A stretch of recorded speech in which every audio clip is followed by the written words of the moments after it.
नमस्कार, किस्सा कुर्सी का आप देख रहे हैं। अब छत्तीसगढ़ की बात करते हैं। मताधिकार का इस्तेमाल लगातार सुबह से लोग कर रहे हैं। 3 बजे तक 55.31% मतदान का इस्तेमाल किया गया। मतदान को लेकर कतार में खड़े नजर आए लोग। छत्तीसगढ़ से ये बड़ी जानकारी आप तक पहुंचा रहे हैं कि अगर बात किया जाए तो सुबह से ही लोग अपने घरों से निकल रहे हैं, अपने मताधिकार का इस्तेमाल कर रहे हैं। तो बिग ब्रेकिंग इस वक्त ये आपको बता दें, बड़ी जानकारी आपके टेलीविजन स्क्रीन पर।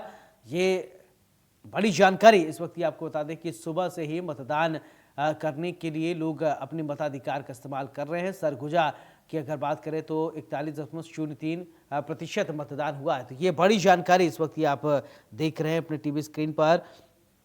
सुबह से ही लोग अपने घरों से निकल रहे हैं और अपने मताधिकार का इस्तेमाल कर रहे हैं।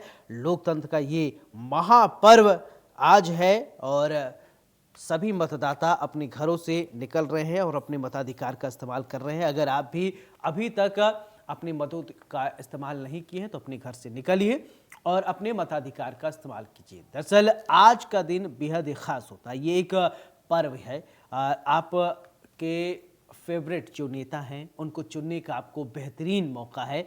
आप जिस भी नेता को, चाहे वो किसी भी पार्टी को हो, किसी वर्ग विशेष का हो, ये मतलब नहीं रखता, लेकिन ये है कि अगर किसी को भी आप चाहते हैं, अपने क्षेत्र का विकास चाहते हैं, अपने लोगों का विकास चाहते हैं, तो अपने मताधिकार का इस्तेमाल ज़रूर करें। अपने घर से निकले और मताधिकार का इस्तेमाल करें। बालोद में 40% मतदान हुआ है।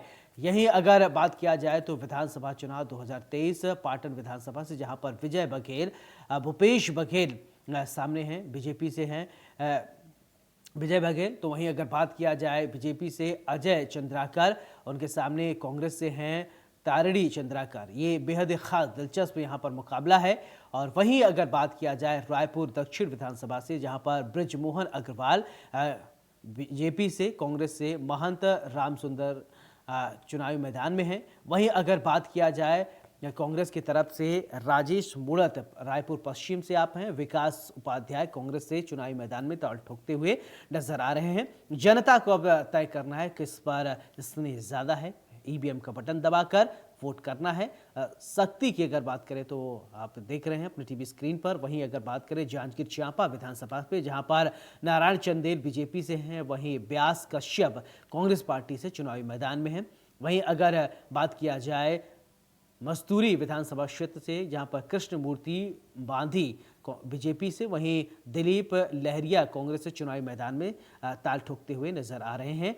अमर अग्रवाल बिलासपुर विधानसभा से हैं, शैलेश पांडे कांग्रेस से चुनावी मैदान में हैं। वहीं वर्सेस हम आपको दिखा रहे हैं, धर्मलाल कौशिक विल्हा विधानसभा से सियाराम कौशिक चुनावी मैदान में इनके सामने है कांग्रेस की तरफ से। वहीं अगर बात किया जाए तो मुंगेली विधानसभा क्षेत्र की अगर बात कर लिया जाए तो पुन्नूलाल मोहले बीजेपी से, वहीं संजीव बनर्जी हॉट सीट है, ये कांग्रेस से चुनावी मैदान में है। वहीं अगर बात किया जाए लोरबी विधानसभा क्षेत्र, जहां पर अरुण साव थानेश्वर साहू कांग्रेस से चुनावी मैदान में है।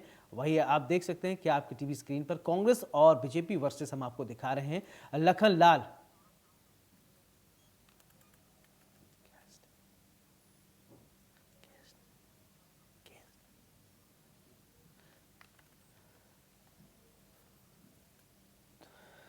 तो कांग्रेस से सौरभ साहू हमारे साथ जुड़ रहे हैं। बहुत बहुत स्वागत है सौरभ जी आपका। मैं आपसे ये समझना चाहता हूं कि इस बार का चुनाव कितना खास है आप लोगों के लिए, क्या देख रहे हैं, क्या उम्मीदें हैं?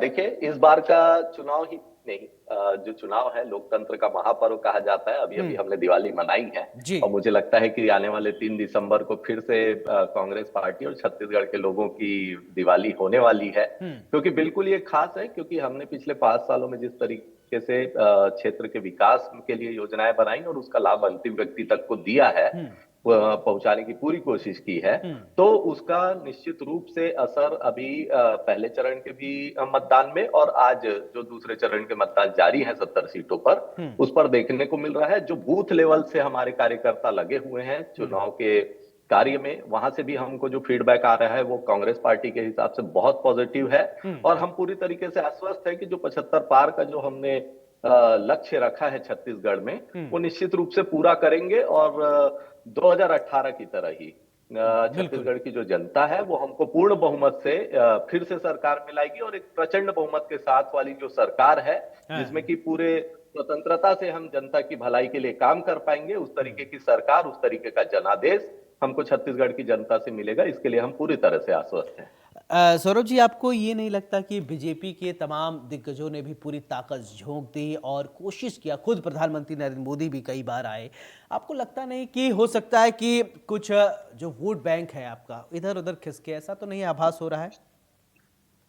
बहुत बार ये बात जरूर है कि जो पूरे के पूरे केंद्रीय नेता हैं बीजेपी के, क्योंकि उनके स्थानीय नेता नदारद है। और मुझे एक मेरी जो व्यक्तिगत एक सोच है वो ये है कि जो विधानसभा चुनाव होता है उसमें व्यक्ति विशेष को देख के, और जो यहाँ पर के लोकल जो मुद्दे होते हैं उनको देख करके जनता वोट करती है।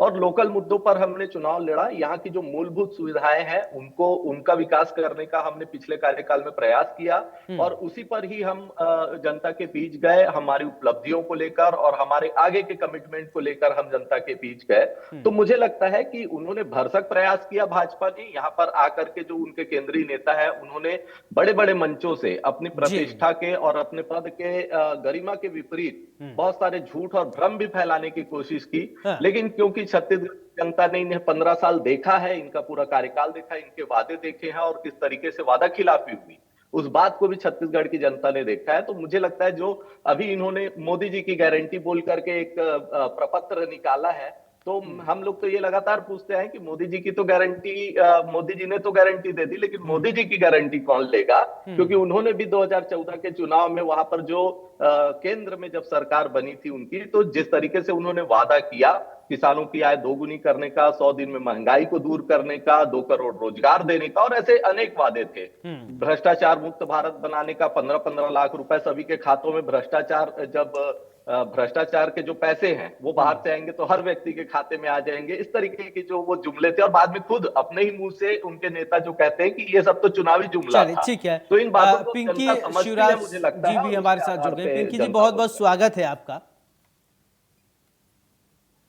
पिंकी जी, मेरा सवाल आपसे, मतदान जारी है, क्या माहौल लग रहा है आपको? क्या समझ रहे हैं आप? क्योंकि आप लोगों को तो पता चल जाता है कि माहौल कैसा चल रहा है, जनता का मूड मिजाज सब आप लोग भांप लेते हैं। देखिए, निश्चित तौर पर जिस तरह से रुझान आ रहा है उससे साफ जाहिर हो रहा है कि भारतीय जनता पार्टी की सरकार छत्तीसगढ़ में बन रही है। आपने देखा होगा इतिहास में, मेरे ख्याल से ऐसा कभी नहीं हुआ है जैसा इस बार हुआ है। कांग्रेस ने अपना घोषणा पत्र जारी किया हुआ था, लेकिन घोषणा पत्र जारी करने के बाद में ऐसी क्या स्थिति बनी कि उनको फिर से दोबारा घोषणा करना पड़ा या आपने घोषणा पत्र को बदलना पड़ा? इससे साफ जाहिर है कि कांग्रेस की पिंकी जी, सरकार अगर आपने छत्तीसगढ़ से टीवी शासन का नजर वॉल्यूम आ बढ़ा रही है, रखा और है, यही कारण पिंकी है जी कि सुनिए, कांग्रेस- अगर आपने टीवी का आवाज बढ़ा रखा है तो प्लीज उसको म्यूट कीजिए, क्योंकि आपकी आवाज जो है इको होगी, साफ नहीं आ पाएगी। फिर बोलिए आप, बोलिए। इसमें प्रॉब्लम ही है शायद, मैं इससे ही बात करती हूँ। हेलो हेलो चलिए, ठीक है। सौरभ जी, मैं आपके पास आता हूं कि मैं ये आपसे समझना चाहता हूं कि देखिए, कांग्रेस की अगर बात किया जाए तो छत्तीसगढ़ में स्थिति बहुत मजबूत है, लेकिन कभी कभी क्या होता है, स्थिति मजबूत होने के बाद भी कुछ सीटें जो होती हैं वो इधर उधर हो जाती है। आपको लगता है कि सारी सीटें जो हैं वो बरकरार रहेंगी? वैसे भी आप लोगों ने 75 का जो ये नारा दिया है, तो क्या आपको लगता है कि आप उसमें सफल हो पाएंगे? आप ये बात ठीक कह रहे हैं कि कुछ सीटें इधर उधर होती है, तो ये दोनों तरफ से लागू होता है कि जहां पर हम कांग्रेस की सीट हमारी नहीं थी वहां पर हम उम्मीद कर रहे हैं कि वहां पर कांग्रेस आ जाए। और इसी वजह से, जैसे पहले हमारे पास 68 सीटें थी, वर्तमान में जब ये चुनाव आए तो उपचुनाव के दौरान जो हमने सीटें अपने कब्जे में की तो वो 71 हो गई थी। तो मुझे लगता है कि जो ये इसी वजह से संभव हो पाया, जो कांग्रेस के जो कार्य थे, उनकी योजनाएं थी, उनके लाभ थे जो हितग्राहियों को मिले थे। हाँ। क्योंकि अल्टीमेटली जो हितग्राही है वो वही जनता है, वही वोटर है। तो उनको जब लाभ मिला किसी सरकार में और सीधे उनको फायदा पहुंचा है, और वो भी बुनियादी सुविधाओं को लेकर के, जो उनकी मूलभूत आवश्यकताएं होती है, चाहे वो पढ़ाई हो, चिकित्सा हो, उनके जो खाद्यान्न की बात हो। और क्योंकि छत्तीसगढ़ कृषि प्रधान राज्य है, तो कृषि से संबंधित भी बहुत सारी योजनाएं यहाँ पर जो थी, उनका मुझे लगता है कि लाभ मिलेगा। और इसी वजह से हम ये इस बात के लिए पूर्ण रूप से आश्वस्त भी हैं कि ये जो हमने लाभ पहुंचाया है, चाहे आदिवासी भाइयों को भी अगर आप बात करेंगे, तो वहां पर जो तेंदुपत्ता संग्राहकों के लिए जो हमने 4,000 रुपए प्रति मानक बोरा की दर से खरीदी की, और अब 6,000 रुपए हम बोल रहे हैं, और 4,000 बोनस देने का भी हम बात कर रहे हैं। तो ये बातों को जनता, हम हवा में बात नहीं कर रहे हैं, क्योंकि हमने पहले कार्यकाल में चीजों को करके दिखाया है, जनता को लाभ पहुंचाया है। उसके आधार पर हम उसको अब और थोड़ा सा ज्यादा लाभ पहुंचाने की बात कर रहे हैं। तो इस वजह से हम आश्वस्त हैं कि जनता हमारी बात पर विश्वास कर रही है, और उसी आधार पर, उन्हीं मुद्दों पर जनता वोट करने भी पहुंची है, और उनका उत्साह उसी बात से देखने को मिलता है। सौरभ जी, आप चैलेंज क्या मान रहे हैं? आपको चैलेंज क्या लग रहा है? चुनौतीपूर्ण सीट, वैसे तो हर एक सीट पर चुनौती होती है, लेकिन आपके दृष्टिकोण में आपको लगता है कि नहीं, अमुक सीट पर ज्यादा चैलेंज है? जब हम प्रचार प्रसार के दौर में थे, अब तो प्रचार प्रसार थम गया है। अब तो जो प्रत्याशियों की किस्मत है वो पेटी में बंद हो रही है, या ईवीएम में बंद हो रही कहना चाहिए। लेकिन जब प्रचार प्रसार के दौरान जो हमने अनुभव किया, वो सबसे बड़ा मुद्दा ये था कि जो भाजपा के द्वारा, और भाजपा के विशेष रूप से केंद्रीय नेतृत्व के द्वारा जो झूठ फैलाया जा रहा था, चाहे वो धान खरीदी के मामले को लेकर के हो, चाहे दूसरे जो भ्रष्टाचार के मुद्दों पर हो, जो काल्पनिक जो आरोप हमारे नेताओं पे यहाँ पर लग रहे थे, तो वो कुल मिलाकर के झूठ था। और जनता को जो भ्रम की स्थिति में भेजने के लिए जिस तरीके से वो प्रचार प्रसार और झूठ का प्रोपोगंडा फैला रहे थे, मुझे लगता है कि वो हमारे लिए सबसे बड़ी चुनौती थी। लेकिन खुशी इस बात की है कि जब हम जनता के बीच गए, योजनाओं को लेकर अपना पक्ष रखने के लिए हम जब जनता के पास गए, तो जनता ने हम पर भरोसा किया। और इसीलिए जनता कह रही है ना कि भूपेश है तो भरोसा है, भरोसा बरकरार, फिर से कांग्रेस सरकार, ये जनता का दिया हुआ नारा है। तो इस बात से हम आश्वस्त होते हैं कि जनता हम पर भरोसा कर रही है, हमारे कार्य पर भरोसा कर रही है। इसका जवाब मैं पिंकी जी से लूंगा, क्योंकि पिंकी जी देखिए, अभी सौरभ जी कह रहे हैं कि देखिए जनता कह रही है, भूपेश है तो विश्वास है, ये जनता का दिया हुआ नारा है, तो और बीजेपी कहाँ है फिर?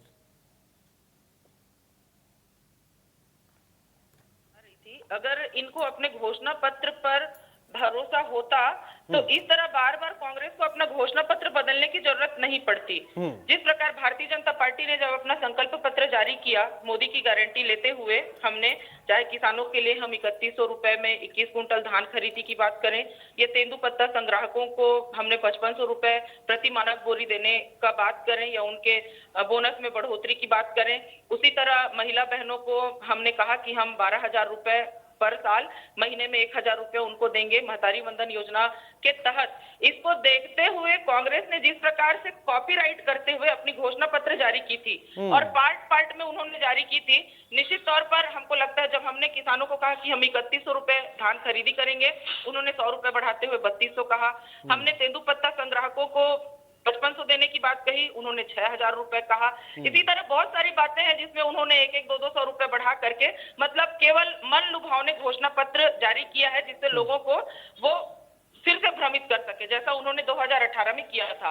और आज भी अगर हम उनके कार्यकाल की बात करें, 2018 में एक बड़े झूठ का मतलब ये पिंकी जी, आप ये कह रहे हैं कि जैसा जो आप करना चाह रही हैं वो कांग्रेस वाले पहले ही उसको कर रहे थे, यानी आपके लिए मुद्दा ही नहीं छोड़ रहे हैं वो, ऐसा है क्या? आप जो मुद्दा लेकर आना चाह रही हो, पहले वही मुद्दा सेम लेकर आ जा रहे हैं, तो यानी आपके पास तो कुछ मुद्दा ही नहीं बचा। नहीं, देखिए, हमने अपना घोषणा पत्र पहले जारी किया था, किसानों के लिए हमने जो समर्थन मूल्य है उसमें बढ़ोतरी हमने किया था, लेकिन उसमें बढ़ाते हुए कांग्रेस ने संशोधन करके दूसरा घोषणा पत्र जारी किया, और साथ ही उन्होंने घोषणा किया कि अगर हम महतारी वंदन योजना, हमारा योजना था, हमने महिलाओं के सम्मान में हर महीना 1,000 रुपए देने की बात कही थी। लेकिन कांग्रेस को जब अपनी जमीन छत्तीसगढ़ से पुनः खिसकती हुई नजर आई, तो उन्होंने दिवाली के दिन में फिर से कहा कि हम 15,000 रुपए महिला बहनों को देंगे। मतलब इससे साफ जाहिर है कि कांग्रेस अभी से हार मान चुकी है। अगर कांग्रेस ने काम किया होता, सरोज जी मैं आऊंगा, सुन लीजिए, मैं आऊंगा चुनाव क्षेत्र में, अपने काम के क्षेत्र में, अपने काम के बल पर पुनः चुनाव क्षेत्र में जाते, और जनता ने तो उनको पहले ही नकार दिया है। अभी कांग्रेस के हमारे प्रवक्ता भाई साहब कह रहे थे कि मोदी है तो भूपेश है तो भरोसा है, लेकिन भूपेश के ऊपर भरोसा होता, चूंकि इनके मुख्यमंत्री हैं, 5 साल उनके कार्यकाल में छत्तीसगढ़ में इन लोगों ने काम किया है। लेकिन आज भी मुख्यमंत्री की जब बात आती है तो उनके नेतृत्व में चुनाव नहीं हो रहा है। किन्हीं के नेतृत्व में पार्टी सामूहिक रूप से चुनाव लड़ रही है। यहीं से पता चल जाता है कि भूपेश के ऊपर भरोसा जब इनकी पार्टी का उठ गया है तो जनता ने तो भरोसा कब का छोड़ दिया है। और जनता छत्तीसगढ़ की मान चुकी है कि इनका बोरिया बिस्तरा बांध करके इनको प्रदेश से अलग करना है और एक बार फिर से राम राज्य की स्थापना करने के लिए भारतीय जनता पार्टी का अपार समर्थन पूरे प्रदेश की जनता का मिल रहा है। और निश्चित तौर पर 3 तारीख को जब गिनती होगी तो भारी बहुमत के साथ में भारतीय जनता पार्टी की सरकार छत्तीसगढ़ में बनेगी, इतना हमको विश्वास है। चलिए, एक बड़ी जानकारी आ रही है इंदौर से, आप लोगों को बता दें, बड़ी जानकारी इस वक्त ब्रेकिंग न्यूज आ रही है इंदौर से। चलिए कुछ ही सेकंड में आपके टेलीविजन स्क्रीन पर फ्लैश होगी बिग ब्रेकिंग। आपको बता दें, इलेक्शन ब्रेकिंग, विधानसभा इंदौर 1 में वोटिंग को लेकर फिर विवाद हुआ है। बड़ी जानकारी इस वक्त की आपको बता दें, संजय शुक्ला और पुलिस के बीच में तीखी बहस हुई है। बड़ी जानकारी इस वक्त की आपको बता दें कि प्रत्याशी ने लगाए गंभीर आरोप। इंदौर से जुड़ी हुई ये बड़ी जानकारी आपको बता दें, विधानसभा इंदौर 1 में वोटिंग को लेकर फिर विवाद हुआ है। अहम जानकारी, संजय शुक्ला और पुलिस के बीच में तीखी बहस की ये तस्वीर आप देख पा रहे हैं। विवाद की खबर सामने आई है, इंदौर की ये तस्वीर आप देख पा रहे हैं। विधानसभा इंदौर 1 में वोटिंग को लेकर विवाद की खबर सामने आ रही है। तो संजय शुक्ला और पुलिस के बीच में तीखी बहस हुई है और बहस के बीच की ये तस्वीर आपको बता दें कि प्रत्याशी ने लगाए गंभीर आरोप। ये बड़ी जानकारी इस वक्त की आपको बता दें इंदौर से, जहां पर विधानसभा इंदौर 1 में वोटिंग को लेकर विवाद की खबर सामने आ रही है। संजय शुक्ला और पुलिस के बीच में तीखी बहस देखने को मिली है। वैसे शांतिपूर्ण तरीके से मतदान कराने की पूरी कोशिश की जा रही है। ये इंदौर की तस्वीर आप देख पा रहे हैं, इंदौर विधानसभा 1 में वोटिंग को लेकर विवाद की खबर, प्रत्याशी ने लगाए गंभीर आरोप। तस्वीर हम आपको दिखा रहे हैं, देखिए ये किस तरीके से विवाद हुआ है।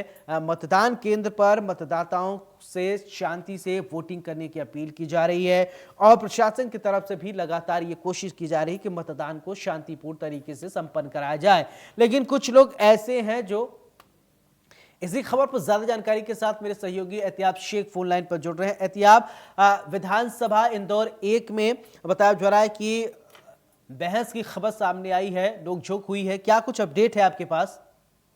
देखिए, जहां तक इस पूरे मामले की बात की जाती है तो साफ तौर पे ये देखा जा रहा है कि इंदौर की विधानसभा क्रमांक 1 इंदौर की सबसे बड़ी हॉट सीट है और वहां सुबह से ही लगातार देखा जाए कश्मकश नजर आ रही थी। विधायक संजय शुक्ला की बहस हुई अधिकारियों के साथ में और उस पूरी बहस का जो वीडियो है वो सामने आया। इसमें देखा ये जा रहा है कि लगातार दोनों ही पक्षों की तरफ से कहीं ना कहीं बहस का मामला सामने आता जा रहा है। इस पूरे मामले के अंदर पुलिस और प्रशासन की तरफ से सीधे तौर के ऊपर यह कहा गया कि इस पूरे मामले की जांच की जाएगी और इस मामले में जो भी दोषी होगा उसके ऊपर खिलाफ कार्रवाई की जाएगी। इसमें एक अपडेट और मैं देना चाहूंगा कि इसमें इंदौर के कई सारे इलाके हैं, जैसे विधानसभा क्रमांक 4, वहां पर भी इसी तरह की नोकझोंक कार्यकर्ताओं के बीच में देखी गई। तो वहीं महू विधानसभा के 2 से 3 मामले सामने आए, जहां ग्रामीण क्षेत्रों के अंदर भारतीय जनता पार्टी के और कांग्रेस के कार्यकर्ता आमने सामने भिड़े थे और वहां पर पुलिस ने मामला भी दर्ज किया है इस पूरे मामले पर। बिल्कुल जी एहतियाब, अगर क्या वजह पता चल पाई, किस वजह से इस तरीके की नोकझोंक हुई? क्या वोटिंग करने में कोई दिक्कत आ रही थी जिस वजह से ऐसी कोई प्रबंधन व्यवस्था सही नहीं रही हो जिसको लेकर इस तरीके विवाद हुआ? कुछ साफ हुआ क्या?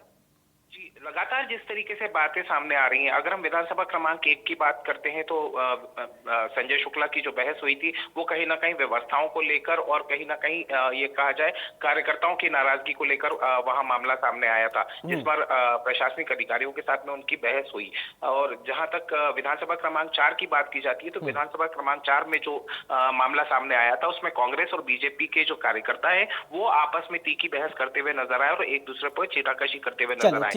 महू के मामले की बात करता हूं तो महू में सीधे तौर के ऊपर मारपीट वाली नौबत भी आप तमाम जानकारी के लिए आपको बहुत बहुत शुक्रिया।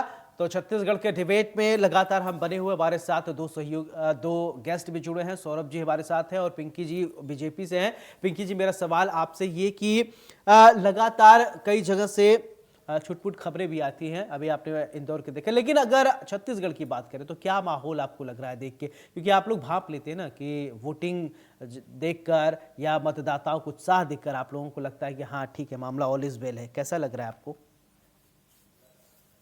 छत्तीसगढ़ की जनता ने इस बार भूपेश को सबक सिखाने की ठान ली है। जिस प्रकार से 2018 में कांग्रेस ने एक बड़ा झूठ का लबादा जो प्रदेश की जनता के सामने परोसा था, और कहीं ना कहीं अपने कार्यकाल में कांग्रेस ने कह दिया कि केवल वोट बैंक के रूप में ही वो जनता को उन्होंने काम किया है। आप बात करेंगे छत्तीसगढ़िया वार्ड की, वो बात करते हैं, लेकिन छत्तीसगढ़ के प्रति ईमानदार कितने रहे भूपेश बघेल जी, इस बात को बताएं।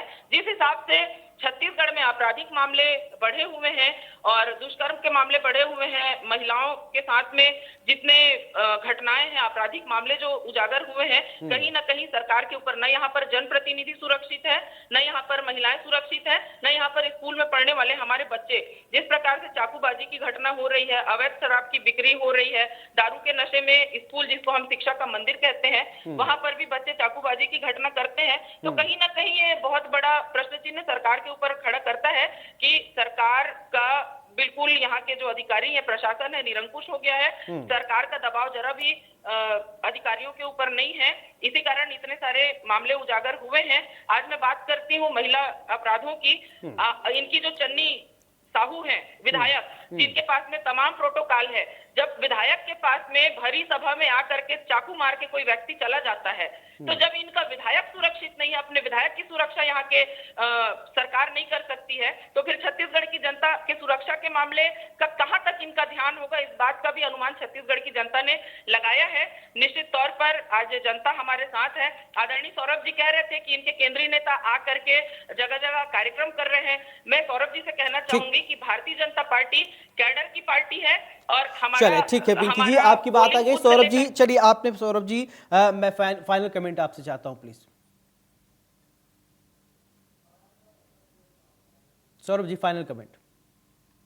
जी, अब यहाँ पर जो साथी प्रवक्ता पिंकी जी कह रही थी, मैं दो तीन इनके महत्वपूर्ण जो बातें थी उनकी बात करूंगा, जो हमारे घोषणा पत्र को लेकर इन्होंने कही थी। जो धान के समर्थन मूल्य की बात कही, तो 2013, 2008 और 2018 की भी बात अगर इनसे मैं पूछूं, तो ये समर्थन मूल्य देने का वादा तो इन्होंने पहले भी किया था। धान पर जो 280 रुपए और 300 रुपए बोनस देने का वादा इन्होंने किया था, ये वादा खिलाफी इनके तरफ से थी। दूसरी बात कि ये कहते हैं कि इनका घोषणा पत्र देख करके हमने घोषणा पत्र बनाया, तो इनका जो घोषणा पत्र है, आप देखिए घोषणा पत्र में आपने जारी किया था यहाँ पर। पिंकी जी मैं बात कंप्लीट कर लेता हूँ, फिर आप कम शब्दों में, देखिए मेरे पास बहुत ज्यादा समय नहीं है। नहीं 17 और 18 में जब हमारे बड़े बड़े मंचों से हमारे जो केंद्रीय नेता है राहुल गांधी जी, प्रियंका गांधी जी, भूपेश बघेल जी अलग अलग तरीके की घोषणा करते हैं, उन्हीं घोषणाओं को कॉपी करके ये पेस्ट कर लेते हैं और नकल का आरोप हमारे पर लगा रहे हैं। जो ये धान के समर्थन मूल्य की बात कह लीजिए, 20 क्विंटल धान, ठीक है, वोटिंग लगातार जारी है, जनता अब फैसला कर देगी। सौरभ जी बहुत बहुत शुक्रिया, पिंकी जी आपका भी बहुत बहुत शुक्रिया। तो किस्सा कुर्सी की लगातार जारी है, मतदाता अपने घरों से निकल रहे हैं, अपने मताधिकार का इस्तेमाल कर रहे हैं। अगर आपने भी अभी तक अपने मताधिकार का इस्तेमाल नहीं किया है तो जाइए अपने मताधिकार का इस्तेमाल कीजिए। यहां रुकेंगे छोटे से ब्रेक के लिए।